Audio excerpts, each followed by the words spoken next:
মোবাইলের স্ক্রিনে নম্বর ভাসে না, ভাইরাস জমে গেলে যার দিলের মধ্যে গুনার ভাইরাস জমে যায় আল্লাহ পাক ডাকেন, কিন্তু আল্লাহর ডাক সে শুনতে পায় না। টেলিফোন আসে সে বুঝতে পারে না, কিন্তু যে ভাইরাস মুক্ত কলবটা রাখতে পারে, আয়নার মতো দেলজার হয়ে যায়, তো ডাক দিলেই শুনতে পায়। সে ডাক দিলেও মালিক তার ডাকে সাড়া দেয়। জোরে বলেন না আল্লাহু আকবার। আচ্ছা, তো বেলাল ডাক দিছে আল্লাহ, আপনারা বলেন না আল্লাহ। বলছি তো একবার, ওই হাদিসটা এখনো বলাই হয় নাই, ওটা তো পরে বলবো। যেটা শুরু করছিলাম ওটা এখনো বলা হয় নাই, এটা বলবো ইনশাআল্লাহ। তো আল্লাহ বলেন কিরে বেলাল, মালিক তোমার বড় মেহেরবানি, হেদায়েতটা তুমি তোমার হাতে রাখছিলে। কেন বেলাল? যদি হেদায়েত নবীজির হাতে দিতা, উনি আগে ওনার বংশের লোকজনের পিছনে মেহনত করত, মক্কার লোকজনের পিছনে মেহনত করে তাদেরকে উনি এই করতে করতে তো ওনার জিন্দেগি শেষ হয়ে যেত। আমি হাফসার কালা গোলাম, কালা বেলাল, আমার পর্যন্ত হেদায়েত আসতো না, কিন্তু তোমার বড় মেহেরবানি, হেদায়েত তুমি তোমার হাতে রাখছিলা, তাই তো আমি বেলাল আজকে মুসলমান। ধরে বলেন না আল্লাহু আকবার। কোন কথায় চলে গেলাম? বলতেছিলাম যে আমি একটু কালা, একটু কষ্ট করে দেখেন, এর থেকে কালার কথা চলে গেছি। এই কালার আলোচনা চলতে থাকলে আর অন্য কোনো আলোচনা যাওয়া যাবে না, এটা এখানে মুলতবি রাখলাম। তো বলতেছিলাম যে আমার দিকে একটু চাইয়ে থাকবেন, আমার দিকে না, এই মিম্বরে যে বসা তার দিকে, ঠিক না? সুবহানাল্লাহ। একবার ঠিক করলে এক নেকি আসেনি কোথাও, কিন্তু একবার সুবহানাল্লাহ বললে 10 নেকি, এটা তো হাদিসে আছে না? আর সুবহানাল্লাহ যদি জল্পনা কল্পনা করে বলে, জল্পনা কল্পনা কি, খালি একটা শের শোনাবো এমনি, লা শিবহা ওয়ালা মিসলা ওয়ালা কুফুয়ালি মাওলা, লা শিবহা ওয়ালা মিসলা ওয়ালা কুফুয়ালি মাওলা, লা বিলদা ওয়ালা ওয়ালিদালা আম্মা ওয়া খালা। আল্লাহ, আল্লাহর মতো কোনো কিছু নাই। লাইসা কামিসলিহি শাই, আল্লাহর মতো কোনো কিছু নাই। তিনি তার মতো কেমন তাও জানি না, তাই বলতেও পারি না। বলেন না আল্লাহু আকবার। কেউ যখন জল্পনা কল্পনা করে বলে সুবহানাল্লাহ, আচ্ছা আল্লাহ বডি থেকে পাক, আল্লাহ জায়গা থেকে পাক, আল্লাহ ঘুম থেকে পাক, যৌবনী থেকে পাক, পাক পাক পাক, যা আমি কল্পনা করতে পারি এই সব কিছুর থেকে আল্লাহ তাআলা পাক। এরকম জল্পনা কল্পনা নিয়ে কেউ যখন সুবহানাল্লাহ বলে, ওই সুবহানাল্লাহর ওজন কত জানেন? ওই সুবহানাল্লাহর ওজন এত, নবীজি বলেন আসমান জমিনের মাঝের ফাঁকা জায়গার অর্ধেকটা নেকি দিয়ে ভরে যায়। এজন্য জুবান দিয়ে আমল উচ্চারণ হয়, হাত দিয়ে আমল প্রকাশ পায়, পা দিয়ে আমল প্রকাশ পায়, বডি দিয়ে আমল প্রকাশ পায়, কিন্তু ওজন হয় অন্তরের জল্পনা কল্পনা দিয়া। যে যার জল্পনা কল্পনা যত উন্নত, তার আমল তত বেশি ভারী হয়। একটু জোরে সোরে আবার বলেন সুবহানাল্লাহ।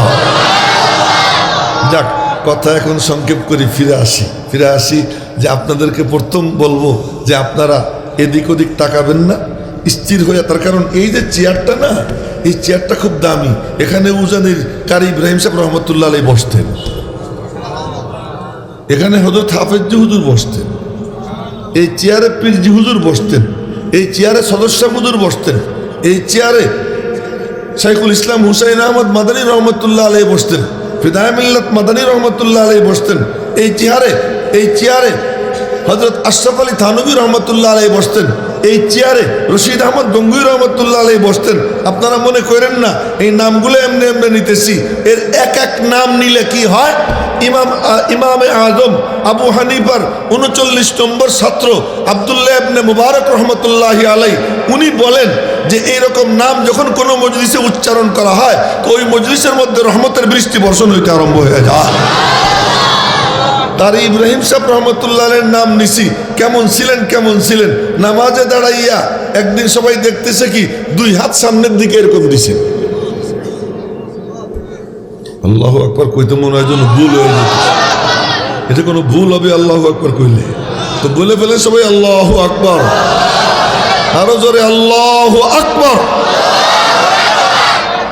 এখন হাত এরকম সামনের দিকে বাড়াইছেন, আবার নামাজ শেষ করছেন। নামাজ শেষ করার পরে সবাই বলে হযরত দেখলাম এরকম জানি কি ধরতে গেলেন। আই নামাজে দাঁড়াইলে আর মনে হয় আর আল্লাহ আমার সামনে দাঁড়ায় রয়েছে, যে নামাজে দাঁড়াইলে আমার কাছে মনে হয় আমার আল্লাহ আমার সামনে দাঁড়ানো।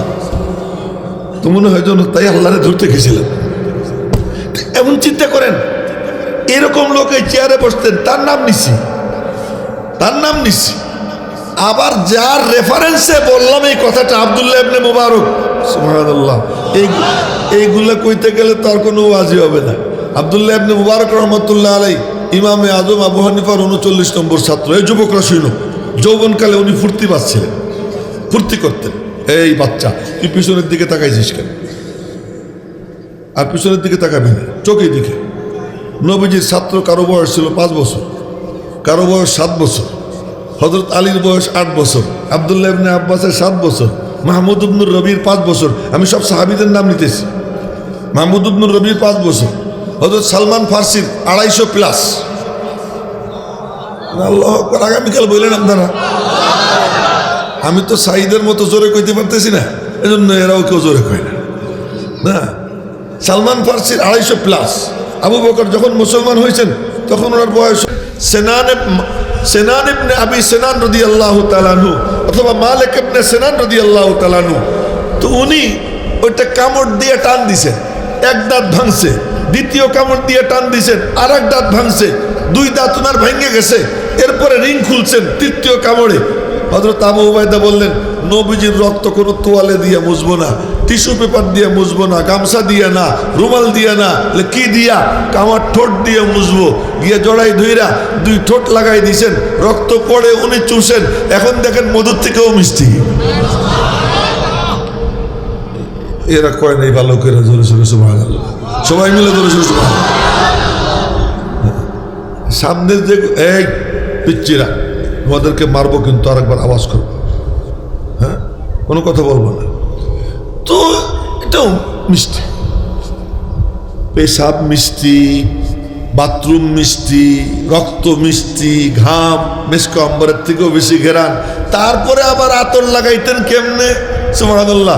থুতু ফেললে থুতু জমিনে পড়তো না, কারো না কারো হাতে লাগতো। আমার থুতু যদি আমার হাতে লাগে, এটা যদি ডলা দেই দেখবো কত দুর্গন্ধ। নবীজির থুতু জমিনে পড়তো না, কারো না কারো হাতে পড়তো। হাতে পড়ার পরে সে ওইটা নিয়ে এরকম ডলা দিয়ে মুখে ডলতো, চাটতো, মজা লাগতো। কারো হাতে যদি পড়তো, সবাই মিলে তারে ঘিরে ধরতো, ভাই আমার একটু দে, আমার একটু দে। এত দামি আমার নবীজি। কথা কোন দিকে চলে গেল? বলতেছিলাম কি, যে নবীজি যেখান দিয়ে হাইটে যাইতেন, এরপরে আতর লাগাইতেন কেমনে? আমরা আতর লাগাই কেমনে? আমি দেখাইতেছি। আল্লাহ, আমরা আতর লাগাই, মানুষটাও দিয়ে দেই। কি করি? এই যে এমন এক জিনিস লাগাই রাখছি যে এরকম ডলা দিলে কোনো রকম একটু বাইরে, আচ্ছা একটা ডলা দিলাম, কেউ চাইলে তার একটা ডলা দিয়ে দেই, যে না হয়ে গেল। কিন্তু নবীজি আতর লাগাইতেন, বাটিতে ভরা আতর, সে আতরের মধ্যে হাত ডাবাই দিতেন। সুবহানাল্লাহ। একজন কই মনে হয় ভুলে একজন বলছে সুবহানাল্লাহ, তার মানে শরম লাগতেছে, আমি বইলে কোনো ভুল করলাম কিনা। এটা কোনো ভুল? জোরে বলেন সুবহানাল্লাহ। খালি কথা বাড়াই দেয়। এই যে এটা মনে করেন ছুরি, এই ছুরি আমার হাতের থেকে পড়ে গেল আমার প্রাণে। এখন ফলা যদি লাগে, কাটবে কি কাটবে না? আমি কি ছুরি দিয়ে কোপ দিছি? ভুলে পড়ে গেছে। আপনাদেরকে জিজ্ঞেস করতে চাই, ছুরির ক্ষমতা বেশি না আল্লাহর নামের ক্ষমতা বেশি? এজন্য আল্লাহর নাম যদি ভুলেও কেউ নেয়, আল্লাহ বলেন না, আল্লাহ ভুলেও কেউ নেয়, সেটা তার দিলে আসর করবেই করবে, আসর করবেই করবে। তো নবীজি আবু বকরের ওখানে যে গেছেন, আবু বকর সিদ্দিক রাদিয়াল্লাহু তাআলা আনহু সুন্নত শেষ করে ফরজ নামাজের জন্য যখন মসজিদে রওনা হবেন, আরে নবীজি আসছিলেন। এক তো আতরের ঘেরান, আর একটা হলো যেখান দিয়ে যাইতেন পুরো এলাকা নুরানি হয়ে যেত। এলাকা পুরা নুরানি। আমরা গাড়ি নিয়ে চলি, তো ওই গাড়ির যখন লাইট মারি, আমি আবার একটু শৌখিন মানুষ, আমার গাড়িটা দেখেন, বক্তাদের মধ্যে আমার গাড়ি মনে হয় সবচেয়ে ভালো। আজকে আনছি ভাড়ার গাড়ি, আমার গাড়ি আপনারা দেখেন নাই, আমার গাড়িটা অনেক দামি। ৭৯ লাখ টাকা দিয়ে কিনছি। এরপরে আরো 2 লাখ টাকা খরচ হয়েছে, 81 লাখ টাকা পড়ছে। তো যাই হোক, ওই গাড়ির লাইট যখন মারি তো ওই লাইটে কি হয়, পুরো একটা এরিয়া আলোকিত হয়ে যায়। ওই লাইটের আর কি, আমার নবীজি যেখান দিয়ে যাইতেন তার ডাইনে বামে সামনে পিছনে পুরো এলাকা নুরানি হয়ে যেত, নুরানি হয়ে যেত। চোখে এত নূর ছিল, এত নূর ছিল, নামাজে দাঁড়াইতেন তো নবীজির চোখের নূরে সামনের দেয়াল পুরোটা আয়না হয়ে যেত। পিছনের মুসল্লিরা নামাজে কে কেমনে দাঁড়াইছে, কেমনে রুকু দেয়, কেমনে সিজদা দেয়, নবীজি সব ওই আয়নার মধ্যে দেখতেন। তুই ওই দিকে কি দেখিস, মারবো একেবারে। বলছে না চোখ ঘোরাবার, এদিকে তাকাইতে। তো নবীজি এমন ছিলেন। তো আবু বকর সিদ্দিক রাদিয়াল্লাহু তাআলা বের হইছেন, আরে এলাকায় এখানে তো নবীজি আসছিলেন, বুঝে ফেলাইছেন। হয়তো তোমার বের হয়েছেন, এখানে তো নবীজি আসছিলেন। ওনার নামাজে দাঁড়াইতেন কোথায় জানেন? মনে রেখেন, ওনার নামাজে দাঁড়াইতেন ঠিক নবীজির পিছনে 2টা জায়গা, এখানে কেউ দাঁড়াইত না। আবু বকর যত দেরিতে আসুক, ওমর যত দেরিতে আসুক, সাহাবীদের সবার দিলের মধ্যে এই আজমত ছিল, ভক্তি ছিল যে এই 2 আসন আবু বকর আর ওমরের জন্য ওখানে কেউ দাঁড়াইতো না। শুধু একজনকে নবীজি ওনাদের মাঝখানে দাঁড় করাইছিলেন, তার নাম হলো ওয়াইল ইবনে হুজর। এটা অন্য কথা, আর একদিন দেখা হইলে তখন বলব। তো ওই 2 জায়গা খালি থাকতো। ওনারা আইসা নবীদের কাছাকাছি দাঁড়াইতেন। ওই দিন আইসা নামাজ পড়ছেন, নামাজের সালাম ফিরানোর পরে তসবিহ তাহলিলের পরে নবীজি নির্দিষ্ট সময়ে ডাক দিছেন, আবু বকর এদিক আসেন, ওমর এদিক আসেন। গেছেন 2জনই তো শ্বশুর, 2জন কি শ্বশুর। একজন হলো 2 বছরের ছোট, আর একজন হলো 12 বছরের ছোট। হ্যাঁ, শ্বশুর কারোর থেকে বয়সে ছোট হয়। হ্যাঁ, কিন্তু আজীব ব্যাপার, এই যে এই দেখে এই ছেলেটা, তুই নিচের দিকে চাই রয়েছিস কেন, নাকি ঘুমাইস? তাতা হয়ে আসন দিয়ে বসে আমার দিকে চাইয়ে থাকো, আর যেন নিচের দিকে চোখ না দেখি। তো আবু বকর নবীজির থেকে 2 বছরের ছোট, কিন্তু আবু বকর কয় কি, আমার খুব মনে চায় আমি শ্বশুর হব, নবীজি আমার জামাই হবে, এটা আমার মনে খুব চায়। তাও কবে বললেন? নবীজি বললেন আমার কাছে 3 জিনিস খুব পছন্দ। কি? হুব্বিবা ইলাইয়া মিনাদ দুনিয়া সালাস, দুনিয়ার 3 জিনিস আমার কাছে মাহবুব। কি কি মাহবুব? নবীজি বললেন আত্তিব, আতর আমার খুব পছন্দ। আতর নবীজির পছন্দ। আল্লাহ কয় আতর যখন তোমার পছন্দ, তোমারই আতর বানাই দিলাম, যাও। 2 নম্বর আত্তাম, খানা আমার খুব পছন্দ। আল্লাহ কয় পছন্দ যখন নাও, খাও, পুরো মক্কার প্রান্তর তোমার জন্য স্বর্ণ বানাইয়ে দিব, তুমি রাজি হয়ে যাও। নবীজি বললেন না না না, আমি নিব না এত স্বর্ণ। মদিনা শরীফ গেছেন, আল্লাহ পাক বলেন দোস্ত খাবার তোমার খুব পছন্দ, কারো কাছে হাত পাতা লাগবে না, উহুদ পাহাড়টা পুরো স্বর্ণ বানাই দিব। সহিহ হাদিস শুনাইতেছি, কোনো গল্প সল্প না। উহুদ পাহাড় 8.5 মাইল লম্বা, কতটা চওড়া, কতটা গভীর, কত কোটি ভরি স্বর্ণ হবে, কত হাজার কোটি ভরি স্বর্ণ হবে, হাজার কোটি না, কত কোটি কোটি ভরি স্বর্ণ হবে আল্লাহ জানে। উহুদ পাহাড়। এই প্রস্তাব যখন দিছে, জিব্রাইল পাশে দাঁড়ানো, জিব্রাইলের দিকে তাকাইছেন, কিরে জিব্রাইল নিবনি? জিব্রাইল শুধু হাত দিয়ে ইশারা করে নিচে হয়ে যান, নিচে হয়ে যান। নবীজি বললেন নাবিয়ান আবদা লা নাবিয়ান মালিকা, গোলাম নবী থাকতে চাই, বাদশাহ নবী হইতে চাই না। একবেলা খাবো, শুকর আদায় করবো, একবেলা না খেয়ে থাকবো, সবর করবো, গিড়গিড়াইয়া তোমার কাছে কাঁদবো, আমি বাদশাহ নবী হইতে চাই না। আল্লাহ কা আচ্ছা ঠিক আছে, দুনিয়ার সম্পদ নিলে না, এবার আমি তোমার আসলটা দিয়ে দিই। নামাজে দাঁড়াইছেন, এটাও সহিহ বুখারী শরীফের হাদিস। নামাজের মধ্যে সাহাবীরা দেখলেন নবীজি 2 হাত সামনের দিকে বাড়াইছেন, 2 হাত সামনের দিকে বাড়াইছেন, আবার স্থির হয়ে নামাজ শেষ করছেন। নামাজ শেষ করার পরে সাহাবীরা আরজ করলেন ইয়া রাসূলুল্লাহ রাআইনাকা তানাওয়ালতা শাইয়া, দেখলাম কি যেন ধরতে গেলেন। ধরতে গেছিলাম। কি ধরতে গেছিলেন? এই মুরব্বী, আপনি কেন পিছনের দিকে তাকাইছেন?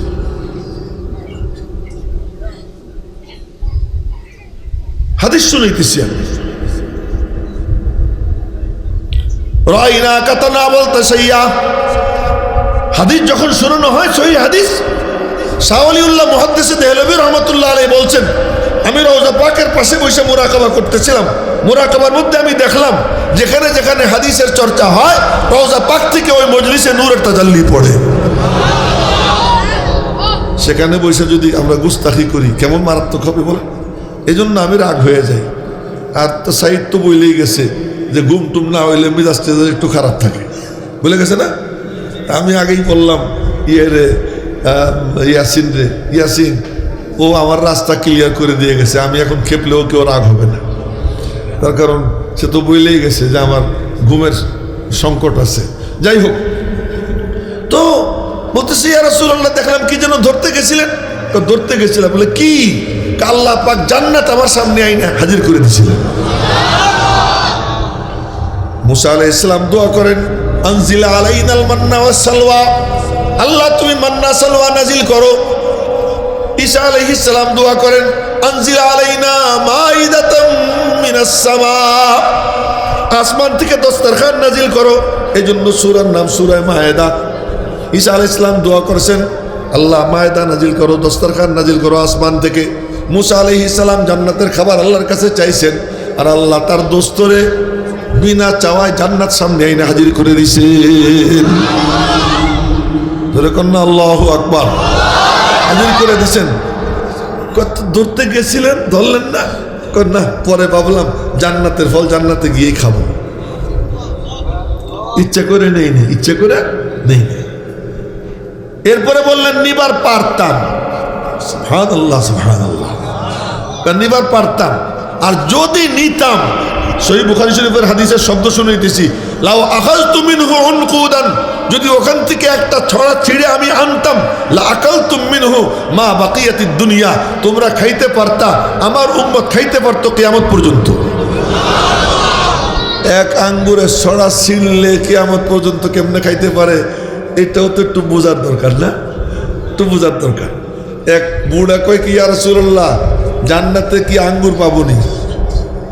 এগুলো মনে হয় যেন বুড়া, এই যে বয়স হলো 17-18 হবে, মনে হয় যেন 80 বছর 70 বছরের বুড়া, দুই হাঁটু ধরে বইছে যে, এটার মনে হয় হাসপাতালে নেওয়ার দরকার। এটা টাইটও মজবুত হয়ে বইছে। শুনো, এক বুড়া নবীজির দরবারে এসে বলে সব সাহাবীদের ভিড়ের মধ্যে, ইয়া রাসূলুল্লাহ কি জান্নাতে কি আঙ্গুর পাবনি? আচ্ছা, সে জিজ্ঞেস করবে আমি জান্নাতে যাবো কিনা, তাই না? কি কয় জান্নাতে আঙ্গুর পাবো কিনা? মনে মনে বলে আমার জান্নাতে যাবো কিনা ওই প্রশ্নের দরকার নাই, জিজ্ঞেস করি আঙ্গুর পাবো কিনা। যদি নবীজির জুবান দিয়ে বের হয়ে যায় আঙ্গুর পাবা, তত জান্নাত পাইয়েই যাবো। তা উনি বলতেছেন জান্নাতে আঙ্গুর পাবো কিনা? নবীজি বলছেন পাবা। যখন বলছে পাবা, বুড়া দেখতেছে আমি জান্নাতে বসে রয়েছি। उनका हाँ नहीं कहना भी है कुरान का जैसा, তার হা বলাও কোরআন, তার না বলাও কোরআন। তার জুবান দিয়ে যা বের হয়, আসমান মিথ্যা হতে পারে, জমিন মিথ্যা হতে পারে, যা কিছু চোখে দেখি সব ধাঁধা হতে পারে, কিন্তু নবীজির জুবান দিয়ে কখনো মিথ্যা বের হতে পারে না। নবীজি তার জুবান নিজে ধইরা, এরকম ধইরা সাহাবীদেরকে দেখাইছেন, দেখো দেখো, তাকাইছি। এরপরে বললেন লা ইয়াখরুজু মিন লিসানি মুহাম্মদ ইল্লাল হক, মুহাম্মাদের জুবান দিয়ে কেবল সত্যটাই বের হয়। বলেন না সাল্লাল্লাহু আলাইহি ওয়াসাল্লাম। নবীজির নাম আসছে, দুরূদ শরীফ পড়তে ভুলবো না। হ্যাঁ, তো নবীজি বলছেন হ্যাঁ আঙ্গুর পাবা। এবার তো বুড়ার জিভে পানি এসে গেছে। এখন বলে কি ইয়া রাসূলুল্লাহ আঙ্গুরের ছড়া কত বড় হবে? নবীজি বললেন কত বড় হবে জানতে চাও? বলে হ্যাঁ। তুমি একটা কাক এখানে ছেড়ে দাও, ওই কাক একটা না বিরতিহীন 1 মাস উড়বে। সুবহানাল্লাহ, সুবহানাল্লাহ। কবরের থেকে আওয়াজ আসতেছে, আরো জোরে কন সুবহানাল্লাহ। একটা না 1 মাস উড়বে। 1 মাস পরে তার উড়া যেখানে শেষ হবে, জান্নাতের একটা আঙ্গুরের ছড়া এত বড় হবে। কাক 1 মাসে কি 3 মাইল উড়বে? 10 মাইল উড়বে? কত হাজার কিলোমিটার উড়বে আল্লাহ ভালো জানে, জানি না। 1 মাস একটা না উড়বে।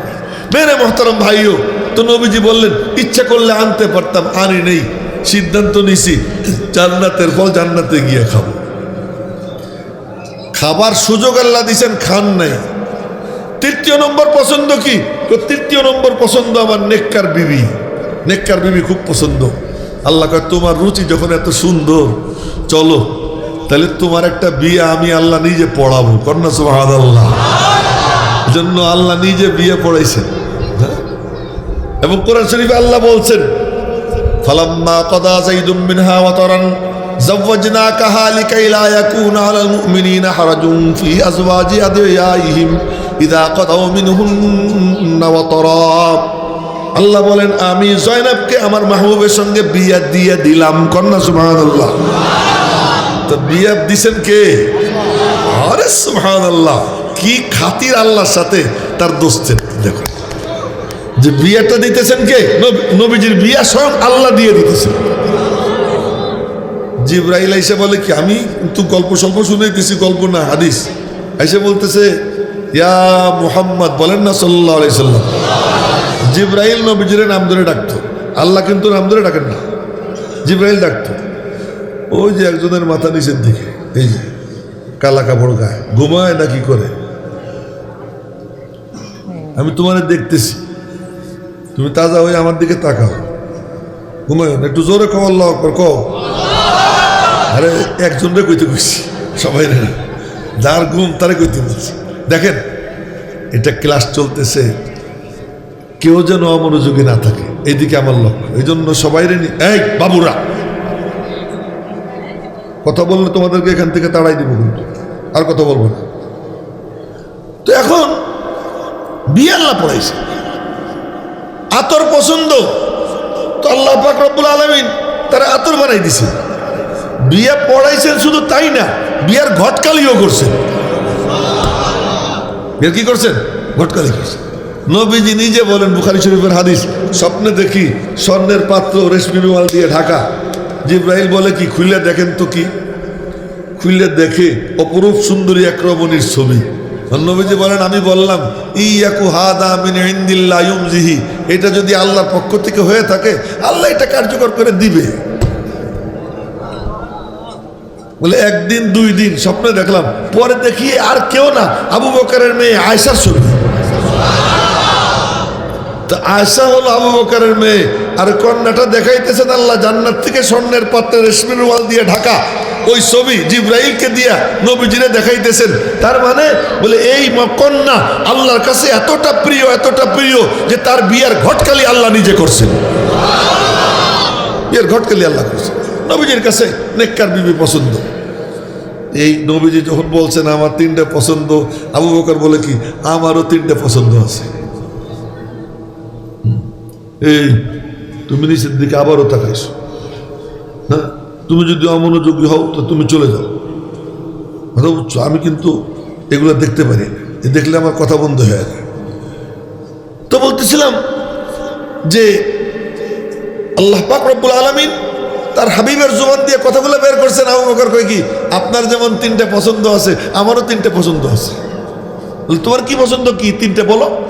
কান নজর ইলা ওয়াজহিক, আমার মনে চায় সারাক্ষণ আপনারে চাইয়ে চাইয়ে দেখি। আবু বকরের পছন্দ। আল্লাহ কয় কি, আচ্ছা তোর রুচি যখন এমন, তা আমি আমার দোস্তের সঙ্গে তোর সম্পর্কটা এমন করে দিব, একা একা দেখবি, কেউ পাশে থাকবে না, তুই দেখতে থাকবি। মেরে মোহতারাম ভাইও, হিজরাতের সময় সবাইকে নবীজি বলেন যাও যাও যাও। ওমর গেছেন 20-22 জনের কাফেলা নিয়া, হিজরাতে যাব। নবীজি বললেন যাও। আবু বকর গিয়ে বলে সব তো চলে গেল, আমার অনুমতি দেন। নবীজি বললেন তুমি অপেক্ষা করো। আবু বকর অপেক্ষা করে। আবার গেছেন, ইয়া রাসূলুল্লাহ অনুমতি দেন। নবীজি বললেন ওয়েট, ইন্তজার করো, অপেক্ষা করো। আবু বকর অপেক্ষা করেন। আবার গেছেন, সবাই তো চলে গেল, আমার অনুমতি দেন। নবীজি বললেন ইন্তাজির, অপেক্ষা করো। এখন আবু বকর বলে আপনিও কি যাবেননি? আপনিও কি যাবেননি? নবীজি বললেন আশাবাদী আমি, আল্লাহ আমাকে অনুমতি দিবে, আমি যাব। আবু বকর চিৎকার দিয়ে উঠছে আসসুহবা, আমি সঙ্গে থাকতে চাই। নবীজি বলেন আসসুহবা, আমিও তো তোমার সঙ্গে থাকতে চাই। আমিও তো তোমার সঙ্গ চাই, এও সঙ্গ চায়, ও সঙ্গ চায়, দুইজনই দুজনের সঙ্গ চান, মোর সঙ্গে থাকতে চাই। আচ্ছা, এই ছেলে পেলেদেরকে কেউ নিয়ন্ত্রণ করুক, আমরা এদেরকে এখান থেকে উঠিয়ে দিই। হ্যাঁ, আর করবো না তোমরা। এদেরকে এখানে বসানো ঠিক না তো, এর তো মাসুম বাচ্চা, বোঝেও না কিছু। এদেরকে সামনে কেন বসানো হয়েছে? সামনে বসবে যারা বোঝে তারা। তো আবু বকর সিদ্দিক তিনি বললেন, আমার খুব পছন্দ আপনারে দেখা। আল্লাহ ব্যবস্থা করে দেয় হিজরাতের সময়, গর্তের মধ্যে আর কেউ নাই, আবু বকরের কোলে নবীজি শোয়া। এই ঘটনা অনেক লম্বা, আমি বলতেছি সংক্ষেপে। আবু বকরের কোলে নবীজি শোয়া, আবু বকর আসন দিয়ে বসা। রেহেল খুললে কেমন হয়, ছড়াই যায়, দেখছেন না? কোরআন শরীফ রেহেলে রাখে, দুই দিকে থাকে, মাঝখানে কি কোরআন শরীফ। আবু বকরের কোল, দুই হাঁটু দুই দিকে, রানে নবীজি শোয়া। এখন আল্লামা ইবনে হাজার আসকালানি বলেন, আবু বকরের কোলে নবীজির চেহারা মনে হয় যেন রেহেলে কোরআন শরীফ খোলা। রেহেলে কোরআন শরীফ খুললে যেমন দেখা যায়, নবীজির চেহারা আবু বকরের কোলে তেমন দেখা যায়। এবার মালিকের পক্ষ থেকে এলহাম হয়, আবু বকর, অন্য সময় তো অনেকে মিলে দেখে, একা একা দেখার সুযোগ তো আর কারো হয় না। এই যে তোরে সুযোগ দিয়ে দিলাম, মন ভইরা দেখ। আবু বকর মন ভইরা দেখতে থাকে, দেখতে থাকে। আল্লাহ কয়, তোর রুচি যেমন আমি ইন্তজামও তেমন করে দিলাম। মেরে মোহতারাম ভাইও, নবীজি বলেন, 2 নম্বর পছন্দ কি? কয় ইনফাকু মালি আলা হুকমিক। আপনি বলবেন আবু বকর তুই দে, আর আমি দিব, দিতে দিতে ফকির হব। আমার খুব পছন্দ, আমার তো টাকা কিছু পাইলে ইনভেস্ট করে ধনী হব। আবু বকর বলে আমি দিতে দিতে ফকির হব, এটা আমার পছন্দ। 40,000 দিরহামের মালিক ছিলেন। আর শেষ পর্যন্ত আবু বকর সালার চটও গায়ে দিয়েছেন। জিব্রাইল আসছে, আইসা নবীজিরে সালাম দেয়। নবীজি চাইয়ে দেখেন জিব্রাইলের মাথায় সালার চটের পাগড়ি, গায়ে সালার চটের চাদর, পরনে সালার চটের লুঙ্গি।